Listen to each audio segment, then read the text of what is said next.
आज जो हम लोग टॉपिक करेंगे बच्चे, ठीक है, कंपैरेटिव पॉलिटिक्स में। और कंपैरेटिव पॉलिटिक्स में जो मॉडर्न अप्रोच हैं बच्चे, या जो कंपैरेटिव पॉलिटिक्स की जो मॉडर्न थ्योरीज हैं बच्चे, उस थ्योरीज में आज हम लोग जिस थ्योरीज पर बातचीत करेंगे बच्चे, वो है संरचनात्मक प्रकार्यात्मक उपागम, स्ट्रक्चरल फंक्शनल अप्रोच। इसको स्ट्रक्चरल फंक्शनल अप्रोच भी बोलते हैं, संरचनात्मक प्रक्रियात्मक उपागम। इंग्लिश में इसको स्ट्रक्चरल फंक्शनल थ्योरीज या स्ट्रक्चरल फंक्शनल अप्रोच बोला जाता है बच्चे। तो ये जो अप्रोच है, स्ट्रक्चरल जो फंक्शनल अप्रोच है, संरचनात्मक प्रक्रियात्मक उपागम का जो सिद्धांत है या ये उपागम जो दिया गया था, वो दिया गया था आमंड एवं पावेल के द्वारा। तो ये तुम्हें ध्यान में रखना है कि संरचनात्मक प्रक्रियात्मक जो उपागम है बच्चे, ये उपागम जो दिया गया है कंपैरेटिव पॉलिटिक्स के अंतर्गत, ये उपागम किसने दिया था? आमंड एवं पावेल ने दिया था ये उपागम बच्चे। और ये उपागम जो था बच्चे, वो डेविड ईस्टन का जो मॉडल, आगत निर्गत मॉडल है, इनपुट आउटपुट जो थ्योरीज है बच्चे, ठीक है, उसके बाद ये सिद्धांत क्या हुआ था, आया था, क्योंकि जो आगत निर्गत मॉडल है बच्चे, उससे सिर्फ हम लोग विकसित देशों के राजनीतिक व्यवस्था का क्या कर पा रहे थे, अध्ययन कर पा रहे थे। विकासशील देशों का अध्ययन डेविड ईस्टन के इनपुट आउटपुट अप्रोच के द्वारा नहीं कर पाने के वजह से बच्चे, जो आमंड एवं पावेल हैं बच्चे, उन्होंने स्ट्रक्चरल फंक्शनल अप्रोच दिया था। स्ट्रक्चरल फंक्शनल जो अप्रोच है बच्चे, वो एक तरह से विकासशील देशों का भी अध्ययन करता है, समाजवादी देशों का भी अध्ययन करता है, और विकसित देशों का भी क्या करता है, अध्ययन करता है। लेकिन डेविड ईस्टन का जो अप्रोच था बच्चे, जो उपागम था, सिर्फ वो माना जाता है, कुछ विचारक बोलते हैं कि डेविड ईस्टन का जो अप्रोच है, आगत निर्गत जो मॉडल है, इनपुट आउटपुट जो थ्योरीज है बच्चे, उसके द्वारा सिर्फ विकसित देशों का अध्ययन कर पा रहे थे, विकासशील देशों का अध्ययन नहीं हो पा रहा था, और समाजवादी देशों का अध्ययन नहीं हो पा रहा था। यानी विकासशील देशों की व्याख्या करने में वो सिद्धांत पूरी तरह से क्या था, असफल था। समाजवादी देशों की व्याख्या करने में वो सिद्धांत क्या हो रहा था बच्चे, असफल हो रहा था। तो इस चीज को ध्यान में रखते हुए बच्चे, आमंड एवं पावेल ने संरचनात्मक प्रक्रियात्मक मॉडल क्या किया था, दिया था। और संरचनात्मक और प्रक्रियात्मक जो मॉडल है बच्चे, इसके द्वारा तुम विकासशील और समाजवादी देशों का भी क्या कर सकते हो, विकासशील देशों की राजनीतिक व्यवस्था का अध्ययन कर सकते हो। यानी जो विकासशील देश हैं बच्चे, जो डेवलपिंग कंट्रीज हैं, वहां का पॉलिटिकल सिस्टम कैसा होता है, उसको हम लोग स्टडी कर सकते हैं स्ट्रक्चरल फंक्शनल थ्योरीज के द्वारा। और जो सोशलिस्ट कंट्री होती हैं बच्चे, वहां का पॉलिटिकल सिस्टम यानी राजनीतिक व्यवस्था किस प्रकार का है, उसका भी अगर अध्ययन हमें करना होगा तो स्ट्रक्चरल फंक्शनल थ्योरीज के द्वारा किया जा सकता है। लेकिन कहने का मतलब यह है बच्चे कि इस थ्योरी की भी एक प्रकार से क्या होती है, आलोचना होती है। ऐसा नहीं, ये भी जो थ्योरी है बच्चे, वो विकसित देशों का ही अध्ययन बेहतर तरीके से कर पाता है, विकासशील देशों का अध्ययन और समाजवादी देशों का अध्ययन इस सिद्धांत के द्वारा भी नहीं हो पाता है। बाद में बहुत सारे स्कॉलरों ने, बहुत सारे विचारकों ने इस थ्योरीज को, इस अप्रोच को एक तरह से क्या किया है, क्रिटिसाइज किया है बच्चे। तो अब तुम्हें पता चल गया होगा कि जो स्ट्रक्चरल फंक्शनल थ्योरीज है बच्चे, ठीक है, स्ट्रक्चरल फंक्शनल थ्योरीज की खोज क्यों हुई होगी, तो तुम्हें क्लियर होगा। क्योंकि जो डेविड ईस्टन का सिस्टम, जनरल सिस्टम थ्योरीज, या जिसको हम लोग इनपुट आउटपुट थ्योरीज भी बोलते हैं, इनपुट आउटपुट मॉडल जिसको बोलते हैं बच्चे, उसे विकसित देशों का अध्ययन हो रहा था, विकसित देशों के राजनीतिक व्यवस्था का अध्ययन हम कर पा रहे थे, विकासशील देशों का और समाजवादी देशों का अध्ययन नहीं हो पा रहा था। इसके एवज में स्ट्रक्चरल फंक्शनल थ्योरीज आई थी बच्चे, जो विकासशील देशों के भी राजनीतिक व्यवस्था यानी पॉलिटिकल सिस्टम को एक्सप्लेन करेगा, और जो समाजवादी देश हैं बच्चे, उनके भी पॉलिटिकल सिस्टम को क्या करेगा, एक प्रकार से एक्सप्लेन करेगा। क्लियर है यहां तक बच्चे? कोई कंफ्यूजन तो नहीं है ना? ठीक है बच्चे, आगे जब पढ़ते हैं तो डेविड, जो आमंड एंड पावेल हैं बच्चे, उन्होंने स्ट्रक्चरल फंक्शनल अप्रोच, संरचनात्मक प्रक्रियात्मक उपागम की उन्होंने एक परिभाषा दी, ठीक है। और उन्होंने परिभाषा क्या दी है आमंड पावेल ने? आमिंड पावेल ने ईस्टर्न की ही परिभाषा को क्या किया है, उन्होंने संशोधित किया है, और संशोधित करते हुए उन्होंने जो परिभाषा दी है, यानी राजनीतिक व्यवस्था वैधानिक एवं भौतिक सत्ता का क्या करता है, प्रयोग करता है। जो राजनीतिक व्यवस्था होता है बच्चे, वो वैधानिक एवं भौतिक सत्ता का क्या करता है, प्रयोग करता है। तो ये उन्होंने राजनीतिक व्यवस्था को लेकर एक परिभाषा दी थी। तो जो भी राजनीतिक व्यवस्था होता है बच्चे, उस राजनीतिक व्यवस्था के बारे में हमें, वैधानिक का मतलब ये होता है कि जो राजनीतिक व्यवस्था तुम देख रहे हो उसके बारे में उस देश के संविधान में या तो लिखा होगा, तो उसको हम लोग क्या बोल सकते हैं, वैधानिक संस्था बोल सकते हैं, या फिर उस देश की जो विधायिका होगी या जो उस देश की संसद होगी उसके द्वारा कानून करके अगर वो निर्मित की गई है बच्चे राज्य व्यवस्था, तो वो भी उसको हम लोग क्या बोलेंगे, वैधानिक बोलते हैं। और उस सत्ता को बच्चे जो नियंत्रित करने वाले लोग होते हैं, वो एक प्रकार की कौन सी सत्ता होती है, भौतिक सत्ता। यानी प्रधानमंत्री जो है बच्चे, सत्ता जो है, प्रधानमंत्री जिस पद को धारण कर रहे हैं, राष्ट्रपति जिस पद को धारण कर रहे हैं, वो एक प्रकार से बच्चे वो भौतिक सत्ता मानी जाती है। जहां पे प्रधानमंत्री किसी पावर को कंट्रोल कर रहे हैं या राष्ट्रपति के द्वारा पॉलिटिकल सिस्टम में किसी चीज को नियंत्रित अगर की जा रही है, तो उसको हम लोग भौतिक सत्ता बोलते हैं बच्चे। वैधानिक का क्लियर हुआ, वैधानिकता का मतलब क्लियर हुआ बच्चे, यानी जिसके बारे में, जिस व्यवस्था के बारे में या तो संविधान में लिखा गया होगा या जिस व्यवस्था के बारे में कानून में लिखा गया होगा। और जब हम उस व्यवस्था को लिखते हैं बच्चे, तो उस व्यवस्था को जो नियंत्रित करने वाले लोग होते हैं और जो सत्ता का उपयोग करते हैं बच्चे, उनको हम लोग भौतिक सत्ता बोलते हैं। फिजिकली उसको क्या किया जाता है, कंट्रोल किया जाता है। तो जैसे प्रधानमंत्री का जो पद है वो एक भौतिक सत्ता है, ठीक है ना, एक भौतिक फिजिकल अथॉरिटीज है बच्चे। राष्ट्रपति का जो पद है बच्चे, वो भी एक प्रकार का फिजिकल अथॉरिटीज है, ठीक है ना, भौतिक सत्ता है बच्चे। क्लियर है उसकी डिफिनीशन में क्या बोलना चाह रहे थे वो। आमिंड पावेल ने बच्चे जो व्यवस्था होता है, जो सिस्टम होती है, उस सिस्टम की उन्होंने क्या की है, विशेषता बताई। आमिंड एवं पावेल जो थे बच्चे, आमिंड एंड पावेल ने जो सिस्टम होता है बच्चे, उस सिस्टम की उन्होंने क्या की है, एक विशेषता बताई है। और सिस्टम की उन्होंने क्या विशेषता बताई है बच्चे, व्यवस्था की क्या विशेषता होती है, तो उन्होंने बोला कि व्यवस्था में एक तो व्यापकता होती है, व्यवस्था की क्या होती है, व्यापकता होती है। दूसरा क्या होता है, अंतर्निर्भरता होती है। और तीसरा बोला कि जो व्यवस्था होती है बच्चे, उसकी एक स्पष्ट सीमा होती है, कि कोई भी व्यवस्था होती है उसका एक सीमा होगा कि इस सीमा के अंतर्गत ही क्या करेगा, कार्य करेगा। जैसे स्पष्ट सीमा का मतलब ये है बच्चे, जैसे मौलिक अधिकारों का अगर हनन हो रहा है, मौलिक अधिकारों का अगर हनन हो रहा है, तो मौलिक अधिकारों की सुरक्षा के लिए हमें बच्चे जिला न्यायालय में जाना चाहिए या हाई कोर्ट में जाना चाहिए या सुप्रीम कोर्ट में जाना चाहिए।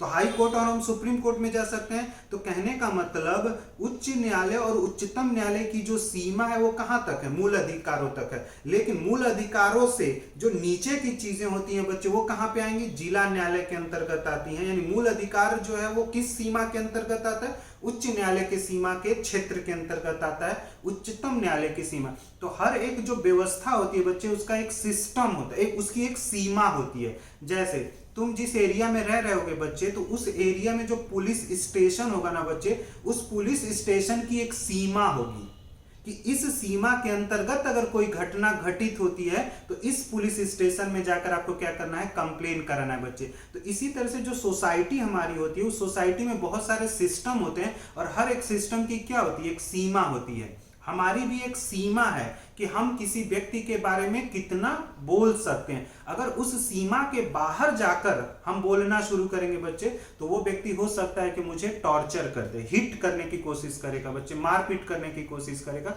तो हर एक चीज की क्या होती है, एक सीमा होती है। सीमा का मतलब हर एक चीज की अपनी एक बाउंड्री होती है और उसी बाउंड्री में वो क्या करता है बच्चे, काम करता है। कोई भी सिस्टम होती है उसकी एक बाउंड्री होगी।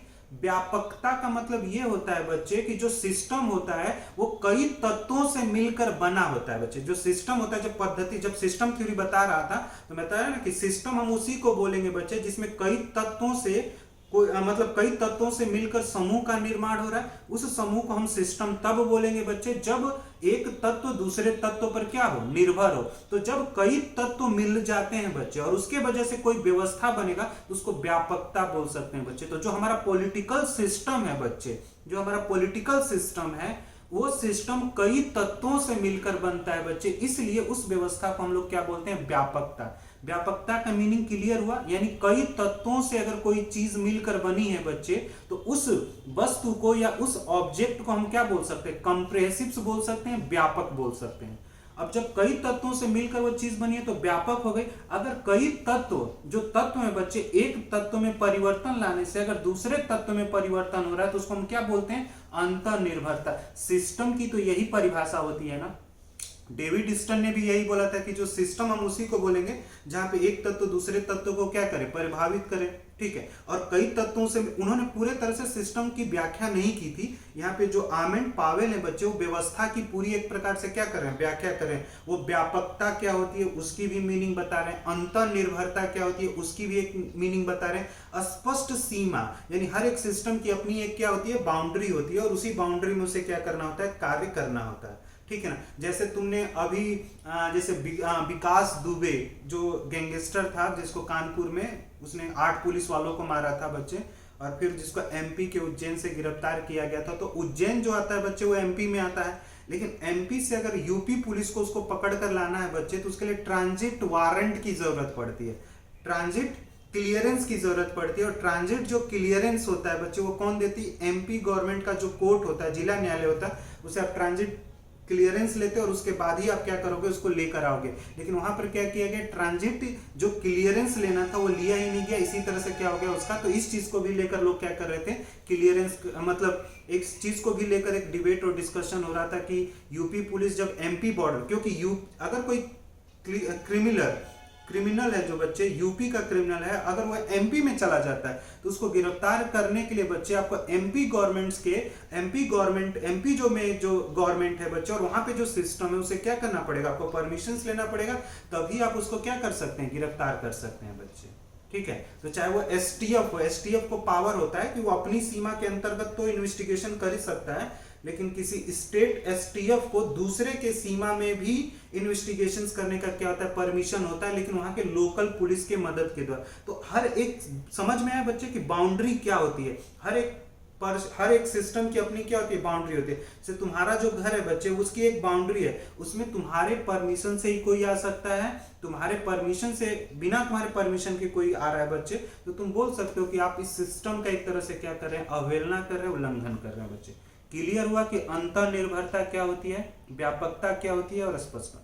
नीचे जब आओगे बच्चे, तो आर्मेंड एवं पावेल का मूल बल प्रकार्य को इंग्लिश में बच्चे फंक्शन बोलते हैं। हर एक संगठन कुछ क्रिया करता है, तो जो क्रिया करता है बच्चे, संगठन में कोई संगठन है, उस संगठन में बहुत सारी संरचना का मतलब डिपार्टमेंट, और हर एक डिपार्टमेंट क्या करता है, कुछ ना कुछ कार्य करता है, तो उसी कार्य को हम लोग प्रकार्य लिखते हैं बच्चे, फंक्शन। हर एक, तो जनरली जो आर्मेंड एवं पावेल जो थे बच्चे, उन्होंने क्या किया कि जो संरचना है, और हर एक संगठन में, हर एक सिस्टम एक संरचना होती है, तो हर एक संरचना के द्वारा जो कार्य किया जाता है बच्चे, जो प्रकार्य किया जाता है, उस कार्य के द्वारा उस संरचना को क्या करना, समझना, कार्य के द्वारा उस संरचना को समझना, और फिर उसी प्रकार का कार्य करने वाली दूसरे देश में जो संरचना है उसके बीच में क्या करना, तुलना करना ही बच्चे क्या, ठीक है, तुलना किया जा सकता है। तो उन्होंने बोला कि प्रकार्य के आधार पे हम संरचनाओं के बीच में क्या कर सकते हैं, तुलना कर सकते हैं।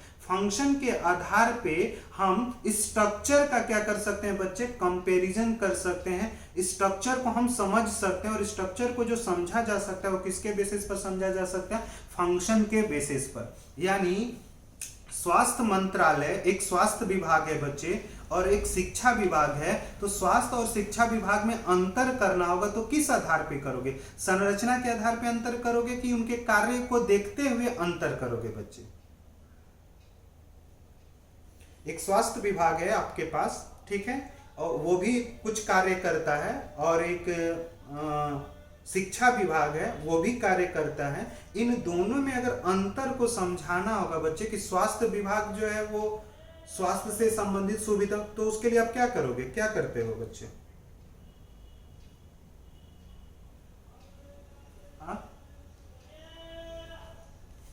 कार्य को देखेंगे। हाँ दीपा बच्चे बोलो, क्या बोल रही थी।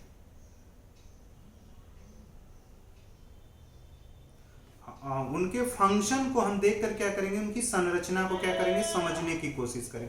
तो अब समझ में आया बच्चे, हर एक अब समझ में आया कि स्ट्रक्चरल फंक्शनल थ्योरीज के द्वारा हम कंट्रियों के बीच में कंपैरिजन कैसे करेंगे। तो दो कंट्री हम ले लेते हैं, एक कंट्री भारत ले लेते हैं, एक कंट्री अमेरिका ले लेते हैं। तो यहाँ पे पब्लिक के लिए रिस्पॉन्सिबल जो एजेंसीज हैं बच्चे, वो किस प्रकार से कार्य कर रही हैं, और उसी प्रकार से अमेरिका में कार्य करने वाली बच्चे पब्लिक के लिए कौन सी एजेंसीज है। तो दोनों के फंक्शन के बेसिस पर उनके नाम को हम क्या कर सकते हैं, बता सकते हैं कि यहाँ पे काम करने वाली पब्लिक के लिए एजेंसीज ये है, और अमेरिका में काम करने के लिए जो पब्लिक एजेंसीज है वो ये है। तो दोनों का फंक्शन के बेसिस पर क्या किया जा सकता है, कंपैरिजन किया जा सकता है, ये चीजें। जबकि डेविड ईस्टन ने कंपैरिजन किसके आधार पे कर रहे थे, सिस्टम के आधार पे कर रहे थे कि यहाँ के पॉलिटिकल सिस्टम में और दूसरे कंट्री के पॉलिटिकल सिस्टम। आर्मेंड पावेल क्या कर रहे हैं कि जो सिस्टम है वो क्या कार्य करता है, सिस्टम के अंदर जो स्ट्रक्चर होते हैं वो क्या कार्य करते हैं, उसके आधार पे हमें क्या करना चाहिए, कंपैरिजन करना चाहिए। तो बता सकते हो ना तुम लोग कि आर्मेंड पावेल जो है बच्चे वो किस आधार पे कंपैरिजन पे बल देते हैं, तो प्रकार्य पे, फंक्शन पे, क्योंकि फंक्शन के द्वारा संरचना को हमें क्या करना होता है, समझना होता है। ये आर्मेंड पावेल का क्या है, स्ट्रक्चरल फंक्शनल मॉडल है बच्चे। क्लियर है यहां तक। नीचे जब पेज नंबर 2 पे आते हैं बच्चे, तो वहां पे देखते हैं कुछ है बच्चे कि आर्मेंड एवं पावेल के अनुसार, आर्मंड एवं पावेल के अनुसार इसके प्रयोग के द्वारा राजनीतिक व्यवस्था का प्रक्रियात्मक अध्ययन संभव है, और इसका प्रयोग तुलना के लिए भी किया जा सकता है। यानी जो स्ट्रक्चरल फंक्शनल मॉडल जो है बच्चे, संरचनात्मक जो प्रक्रियात्मक उपागम है बच्चे, इसके द्वारा हम राजनीतिक व्यवस्था का अध्ययन भी कर सकते हैं, किसी पॉलिटिकल सिस्टम को स्टडी भी कर सकते हैं, और उसका क्या किया जा सकता है, कंपैरिजन भी किया जा सकता है। ऐसा आर्मेंड एवं पावेल बोल रहे हैं बच्चे। ठीक है, अब विकसित देशों का अध्ययन करेगा ये सिस्टम, वो तो बोल रहे हैं कि विकसित देशों का भी अध्ययन किया जा सकता है। विकसित देशों में जो पॉलिटिकल सिस्टम है उसका भी अध्ययन इस सिस्टम के द्वारा हम कर सकते हैं। विकासशील देशों का भी कर सकते हैं, समाजवादी देशों का भी कर सकते हैं। लेकिन जो लोग उनका क्रिटिसिजम्स करते हैं बच्चे, वो बोलते हैं कि नहीं, सिर्फ इस सिस्टम के द्वारा, इस मॉडल के द्वारा सिर्फ विकसित देशों का ही क्या हो पा रहा है, वहां की राजनीतिक व्यवस्थाओं का अध्ययन हो पा रहा है, विकासशील और समाजवादी देशों का अध्ययन नहीं हो पा रहा। वह आगे क्लियर होगा, आलोचना भी मैं बताऊंगा। सेकेंड पॉइंट में लिखा है बच्चे, इस मॉडल का प्रयोग सभी प्रकार की राजनीतिक व्यवस्थाओं के अध्ययन के लिए किया जा सकता है। तो राजनीतिक व्यवस्थाएं कई हो सकती हैं बच्चे, या तो राजतंत्रात्मक राजनीतिक व्यवस्था हो सकती है, या संसदीय शासन व्यवस्था हो सकती है, या अध्यक्षात्मक या संघनात्मक शासन व्यवस्था हो सकती है, सर्वाधिकारवादी शासन व्यवस्था हो सकती है। तो ये बोल रहे हैं, आर्मेंड एवं पावेल बोल रहे हैं कि सभी पॉलिटिकल सिस्टम को बच्चे हम क्या कर सकते हैं, इसके द्वारा क्या कर सकते हैं, अध्ययन कर सकते हैं, सभी पॉलिटिकल सिस्टम का। यानी डिक्टेटरशिप्स, जो डिक्टेटर एक पॉलिटिकल सिस्टम है बच्चे, उसका भी स्टडी किया जा सकता है स्ट्रक्चरल फंक्शनल अप्रोच के थ्रू। मोनार्कियल जो पॉलिटिकल सिस्टम होता है बच्चे, उसका भी स्टडी किया जा सकता है। जो पार्लियामेंट्री पॉलिटिकल सिस्टम है बच्चे, उसका भी स्टडी किया जा सकता है। और जो फेडरल पॉलिटिकल सिस्टम है उसका भी स्टडी किया जा सकता है। ऐसा कौन बोल रहा है, आर्मेंड एवं पावेल बच्चे, मैं नहीं बोल रहा हूं, आर्मेंड एवं पावेल ये बोल रहे हैं कि नहीं, इस मेथड के द्वारा, स्ट्रक्चरल फंक्शनल मेथड के द्वारा हम सभी तरह के पॉलिटिकल सिस्टम को या सभी तरह के राजनीतिक व्यवस्था का क्या कर सकते हैं, अध्ययन कर सकते हैं। ये आर्मेंड एवं पावेल ने बोला था बच्चे। क्लियर है यहां तक, क्लियर।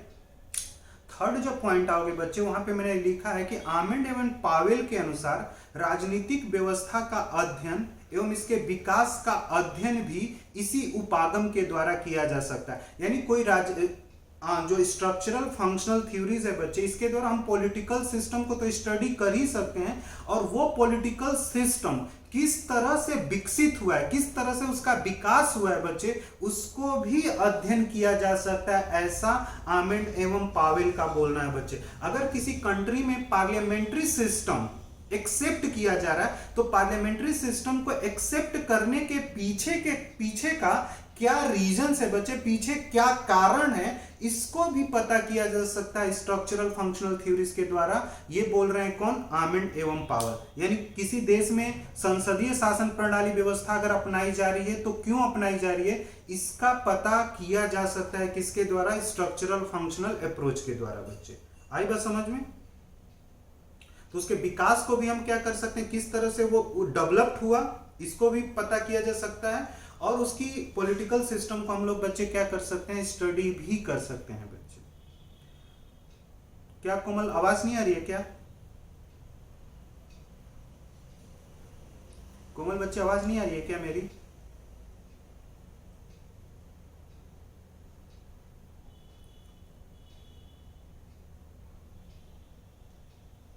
कोमल आवाज नहीं आ रही है? आ रही है ना? अभी तक जितना बताया उतना क्लियर है? अभी तक मैंने जितना तुम लोगों को स्ट्रक्चरल फंक्शनल मॉडल में बताया, स्ट्रक्चरल फंक्शनल अप्रोच में जितनी भी चीजें बताएं वो क्लियर है?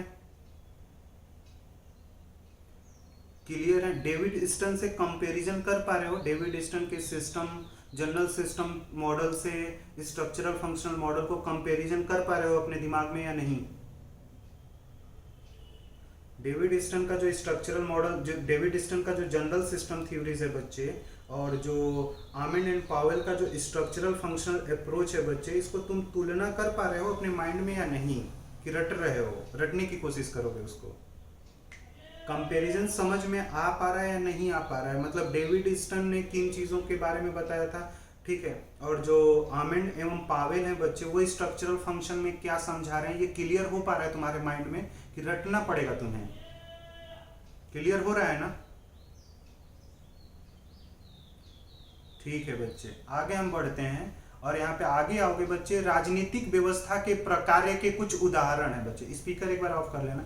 राजनीतिक व्यवस्था के प्रकार, यानी जो राजनीतिक व्यवस्था होता है बच्चे, उस राजनीतिक व्यवस्था में क्या कार्य किए जाते हैं। निर्गत कार्य का मतलब आउटपुट कार्य। अब जैसे हमारे यहाँ विधायिका है बच्चे, उसका काम क्या होता है, नियम का निर्माण करना। भारत में जो विधायिका है वो क्या करती है, कानून का निर्माण करती है ना, नियम का निर्माण करती है।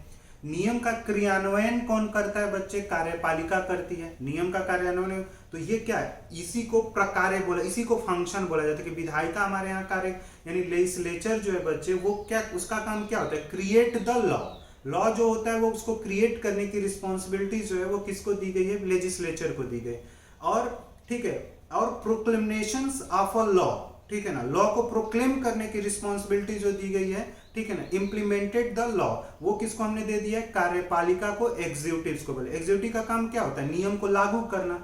और नियम का बच्चे अगर कोई व्यक्ति उल्लंघन कर रहा है, नियम को लेकर विवाद अगर क्रिएट हो जाता है, तो उस नियम को लेकर जो विवाद है बच्चे, उस रूल को लेकर जो एक कॉन्ट्रडिक्शन है, जो कन्फ्लिक्ट है बच्चे, उस पर अधिनिर्णय करने का कार्य किसको हम देते हैं, न्यायपालिका को। यानी कोई रूल को लेकर एक कंफ्यूजन क्रिएट हो जाता है बच्चे, रूल्स को लेकर एक प्रकार का डिस्प्यूट क्रिएट हो जाता है बच्चे, तो उस पर निर्णय करने का कार्य किसको दिया जाता है, न्यायपालिका को दिया जाता है। न्यायपालिका का कार्य क्या होता है, कानून की व्याख्या करना। जो लॉ है उसको एक्सप्लेन करने की रिस्पॉन्सिबिलिटीज किसको हम देते हैं बच्चे, एक्सप्लेन करने की जो रिस्पॉन्सिबिलिटी दी जाती है, वो कहीं ना कहीं रिस्पॉन्सिबिलिटी हम किसको दे देते हैं, न्यायपालिका को देते हैं, अपने जुडिशरीज को देते हैं। तो यही पॉलिटिकल सिस्टम के क्या होते हैं, फंक्शन होते हैं। ये पॉलिटिकल सिस्टम में आपका लेजिस्लेचर आता है, कार्यपालिका आती है, न्यायपालिका आती है बच्चे, राजनीतिक दल आते हैं पॉलिटिकल सिस्टम में, पॉलिटिकल पार्टीज आते हैं, प्रेशर ग्रुप आते हैं। जैसे अगर तुमने न्यूज़ सुना होगा बच्चे,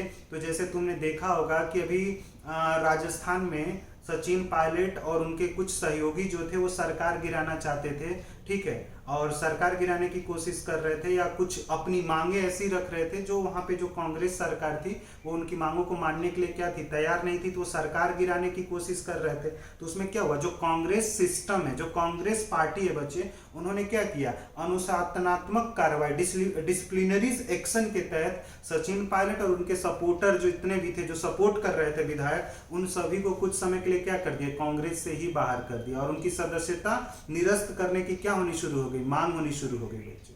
तो ये चीजें भी पॉलिटिकल सिस्टम के अंतर्गत आती हैं बच्चे। कोई भी सिस्टम होता है वो किस प्रकार से कार्य करता है, ये हमें क्या करना होता है, समझना होता है। और इस चीज को समझ सकते हो तुम स्ट्रक्चरल फंक्शनल अप्रोच के द्वारा। कोई कंफ्यूजन यहां तक? आगे आओगे बच्चे तो एक हेडिंग मैंने दिया है, जो राजनीतिक व्यवस्था के मुख्य व प्राथमिक कार्य। जो पॉलिटिकल सिस्टम होता है वो क्या क्या कार्य करते हैं, ठीक है। जो पॉलिटिकल सिस्टम होते हैं वो क्या क्या कार्य करते हैं, इंपॉर्टेंट वर्क क्या होता है, पॉलिटिकल सिस्टम के इंपॉर्टेंट रोल क्या होते हैं या इंपॉर्टेंट वर्क क्या होता है बच्चे। तो उसमें पहली एक हेडिंग है राजनीतिक समाजीकरण। कभी कभी क्या होता है बच्चे, पेपर में राजनीतिक समाजीकरण पे अलग से क्या कर लेता है, क्वेश्चन पूछ लेता है, परिभाषा से ही क्वेश्चन पूछ लेगा कि राजनीतिक समाजीकरण का मतलब बताइए क्या होता है। तो राजनीतिक समाजीकरण का मतलब ये होता है बच्चे, राजनीतिक मूल्यों का एक पीढ़ी से दूसरी पीढ़ी की ओर क्या करना, स्थानांतरण करना ही क्या होता है, राजनीतिक समाजीकरण होता है। पॉलिटिकल सोशलाइजेशन का मतलब ये होता है कि राजनीतिक मूल्यों का एक पीढ़ी के द्वारा दूसरी पीढ़ी को क्या करना, दूसरी पीढ़ी के तरफ क्या करना, ट्रांसफर करना, स्थानांतरण करना ही क्या हो जाता है, पॉलिटिकल सोशलाइजेशन होता है बच्चे। और जो पॉलिटिकल सोशलाइजेशन होता है वो किस तरह से होता है, पॉलिटिकल कल्चर और पॉलिटिकल रिक्रूटमेंट के द्वारा, पॉलिटिकल यानी राजनीतिक संस्कृति और राजनीतिक भर्ती के द्वारा। अब तुम्हें, मुझे लगता है बच्चे तुम लोग को कंफ्यूजन हो रहा है कि राजनीतिक मूल्य क्या होते हैं। आई बात समझ में कि पता है कि राजनीतिक मूल्य क्या होते हैं, पॉलिटिकल वैल्यूज क्या होते हैं, पता है या बताऊं बच्चे में? देखो, पॉलिटिकल वैल्यूज का मतलब ये होता है, पॉलिटिकल वैल्यूज जो हमें सिखाया गया है, हम लोग जो पॉलिटिकल वैल्यूज को हम लोग जो समझते हैं, पॉलिटिकल वैल्यूज का मतलब ये होता है कि भारत में निष्पक्ष और स्वतंत्र चुनाव होना चाहिए। ये पॉलिटिकल वैल्यूज होते हैं। भारत में स्वतंत्र और निष्पक्ष क्या होना चाहिए, चुनाव होना चाहिए। और हमारे यहाँ लोकतांत्रिक मूल्य हैं बच्चे, तो इसलिए सभी दलों को चुनाव में प्रतिस्पर्धा करने का क्या होना चाहिए, अधिकार होना चाहिए। ये हमारे क्या हो गए, राजनीतिक मूल्य हो गए। और जिस सरकार के पास बहुमत होगा बच्चे, उसे ही शासन करने का क्या है, अधिकार है। इसको हम लोग क्या बोलते हैं, पॉलिटिकल वैल्यूज बोलते हैं, राजनीतिक मूल्य बोलते हैं। वही पॉलिटिकल वैल्यूज का मतलब क्या होता है, वही शासन करेगा जिसके पास, वही शासन करेगा जिसके पास क्या है, मतलब बहुमत है, जिसके पास मेजॉरिटी है बच्चे, उसको। और इसको हम लोग क्या बोलते हैं, पॉलिटिकल वैल्यूज। तो जो आने वाली जनरेशन होगी बच्चे, उसको अगर हमें बताना होगा तो आगे वाली जनरेशन को हम कैसे बताएंगे कि भाई भारत में, जो भारत के संविधान में बोला गया है कि स्वतंत्र और निष्पक्ष चुनाव होना चाहिए, उस चुनाव में जिस दल के पास बहुमत होगा उसी दल को शासन करना चाहिए। अगर दल के पास बहुमत नहीं है बच्चे, तो उस दल को शासन से क्या कर देना चाहिए, रिजाइन कर देना चाहिए। इसको हम लोग बच्चे पॉलिटिकल वैल्यूज बोलते हैं। और इन तरह के पॉलिटिकल वैल्यूज के बारे में तुम्हें कैसे पता चलेगा, जब तुम पॉलिटिकल पार्टीज में भर्ती होगे, पॉलिटिकल पार्टीज के सदस्य बनोगे बच्चे, और या फिर पॉलिटिकल कल्चर ऐसा हो, राजनीतिक संस्कृति में ऐसा हो। जैसे अब देखो, न्यूज़पेपर पढ़ते हो तुम लोग, न्यूज़पेपर पढ़ते हो, रोज पढ़ते हो, तो तुम लोग पूछते क्यों नहीं क्वेश्चन। अभी राजस्थान में फ्लोर टेस्ट होने वाला है, पता है फ्लोर टेस्ट क्या होता है, क्या होता है फ्लोर टेस्ट? अब ये हमारे टॉपिक ही है बच्चे, फ्लोर टेस्ट क्या होता है। फ्लोर टेस्ट में जो गहलावत की सरकार है, गहलावत शासन कर रहा है, तो जो गहलावत है बच्चे, जो राजस्थान में जो मुख्यमंत्री हैं बच्चे, अपोजिट जो विपक्ष में है बच्चे, वो बोल रहा है कि इनके पास बहुमत नहीं है। तो अब उन्हें क्या करना पड़ेगा, विधानसभा में बहुमत साबित करना पड़ेगा। और बहुमत साबित करने के लिए फ्लोर टेस्ट होता है बच्चे, वहां पे आप बताओगे कि मेरे पास इतने विधायक हैं। यानी राजस्थान में सरकार बनाने के लिए 101 विधायक होने चाहिए। अगर जो अभी के मुख्यमंत्री, अगर उनके पास 101 विधायक नहीं हुए, तो उन्हें क्या करना चाहिए, सीधा का सीधा शासन से क्या कर देना चाहिए, रिजाइन कर देना चाहिए। ये हमारे क्या होते हैं, राजनीतिक मूल्य होते हैं, पॉलिटिकल वैल्यूज इन्हीं को बोलते हैं बच्चे, ये हम सिखाते हैं, ठीक है।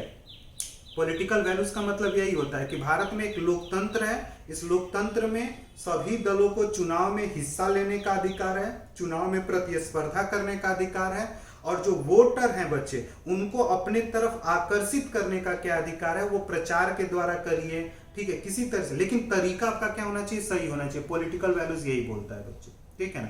और जिसके पास बहुमत ही नहीं है तो उसको क्या करना है। तो अब कहने का मतलब जो ये राजनीतिक मूल्य हैं बच्चे, ये राजनीतिक मूल्य, ठीक है ना, एक पीढ़ी से दूसरी पीढ़ी में अगर ट्रांसफर करना है तो उसके लिए तुम्हें क्या करना पड़ेगा, पॉलिटिकल सोशलाइजेशन करना पड़ता है। और पॉलिटिकल सोशलाइजेशन का मतलब ये होता है कि हमें पॉलिटिकल कल्चर, कल्चर का मतलब होता है रहन सहन, विश्वास, मान्यताएं, ये तुम्हारी क्या होती है, संस्कृति होती है। तुम्हारा जो रहन सहन है वो संस्कृति का पार्ट होता है बच्चे। तो तुम्हारे रहन सहन में ही ऐसा है कि जो चीज सही है बच्चे मैं उसके साथ खड़ा होऊंगा, ये मेरी संस्कृति है। अगर जो चीज गलत है मैं उसका क्या करूंगा, विरोध करूंगा। इसी के द्वारा तो एक मूल्य जो होते हैं बच्चे, वो एक पीढ़ी से दूसरे पीढ़ी की तरफ क्या होते हैं, ट्रांसफर होते हैं। अब मेरी संस्कृति है चोरी करने वाली, तो मेरी संस्कृति अगर चोरी करने वाली है, झूठ बोलने वाली है बच्चे, मेरा कल्चर ही है झूठ बोलना, ठीक है, मेरी चीजें गलत चीजों का समर्थन करना, तो सिंपल सी बात है मैं किन तरह के लोगों को समर्थन करूंगा, सही लोगों को, या जो मेरे जैसे गलत लोग हैं उनका समर्थन करूंगा।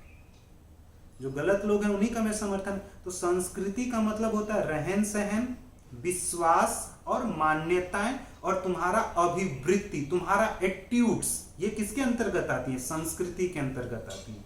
यानी जो हमारा एट्यूड्स है बच्चे, हमारा जो अभिवृत्ति है, वो कहीं ना कहीं हमारे परिवार से क्या होगा, प्रभावित होगा। जिस परिवार का मैं हिस्सा हूं बच्चे, उसमें जिस तरह का रहन सहन होगा, जिस तरह का बातचीत करने का तरीका होगा, जिस तरह से चीजों पर विश्वास करने का तरीका होगा, वही सेम हमारे भी व्यवहार में क्या होता है, आता है बच्चे। और जब वो हमारे व्यवहार में आता है चीजें, तो कहीं ना कहीं जब मैं राजनीति का भाग बनूंगा, एक पार्टीज, पॉलिटिकल पार्टीज का जब मैं हिस्सा बनूंगा, तो सिंपल सी बात है कि मैं उन्हीं चीजों को करूंगा। तो यहां पे बस ये समझना होता है पॉलिटिकल सोशलाइजेशन का मतलब कि पॉलिटिकल वैल्यूज को एक पीढ़ी से दूसरी पीढ़ी में क्या करना, पहुंचाना। तो एक पीढ़ी से दूसरी पीढ़ी में पॉलिटिकल वैल्यूज कैसे पहुंचेगा, तो उसके लिए हमें पॉलिटिकल रिक्रूटमेंट करना पड़ेगा, राजनीतिक भर्ती। तो क्या होता है, बहुत सारे बच्चे जिनको पॉलिटिक्स में इंटरेस्ट होता है बच्चे, तो यूनिवर्सिटी लेवल पे वो क्या करते हैं, जो छात्र संगठन होते हैं उसके हिस्सा बनते हैं, ठीक है, जो मजदूर संगठन होते हैं कुछ लोग उसके हिस्सा बनते हैं, कुछ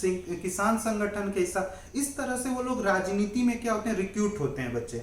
और फिर वहां पे राजनीतिक संस्कृति के द्वारा एक प्रकार से राजनीतिक समाजीकरण क्या होता है, होना शुरू होता है। तो अगर पॉलिटिकल सोशलाइजेशन तुमसे कोई पूछेगा तो बच्चे उसमें क्या बताना है कि राजनीतिक मूल्यों का एक पीढ़ी से दूसरी पीढ़ी में हस्तांतरण ही क्या होता है, राजनीतिक समाजीकरण होता है। सिंपल सा बोलना है, राजनीतिक समाजीकरण का मतलब होता है राजनीतिक मूल्यों का एक पीढ़ी से दूसरी पीढ़ी में क्या करना, स्थानांतरण करना ही क्या होता है, राजनीतिक समाजीकरण, पॉलिटिकल सोशलाइजेशन होता है बच्चे।